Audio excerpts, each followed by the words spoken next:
Si nosotros ponemos un poquito de cuidado en el verso que acabamos de leer, el primero, el número 1, el Señor está haciendo un llamado a la nación de Israel para que observe, para que escuche, para que se dé cuenta el estado en que se encuentra el mundo. Y le está haciendo un llamado para que se dé cuenta Israel que en el mundo, en la sociedad actual, hay carencia de 3 cosas de fundamento. Hay una carencia, hay una ausencia de 3 cosas que son fundamentales, y por eso que en el verso 2 dice que lo que prevalece en esta sociedad es perjurar, es mentir, es matar, es hurtar y adulterar. Esos son los aspectos que prevalecen en esta sociedad, pero prevalecen como producto.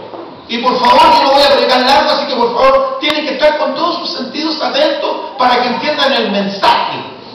Más allá de la predicación, que podemos seguirlo predicando durante todo el año, porque esto será el mensaje lema del año. Instrucción, gracia y verdad. Repítalo. Instrucción, gracia y verdad. Ahora, el primer verso dice el Señor que lo que no hay en la tierra es verdad, que es el punto que tenemos nosotros en último lugar. No hay verdad. ¿Me están poniendo atención los predicadores? Amén. Luego dice que tampoco hay misericordia.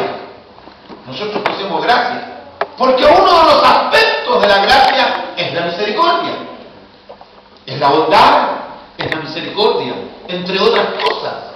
Gracia implica aspectos bastante más profundos que lo que nosotros asociamos. La gracia de Dios, la gracia que hay en nosotros, la gracia que Dios nos da para poder caer bien a los demás, la gracia que viene como un sentido de unción en nosotros, etc.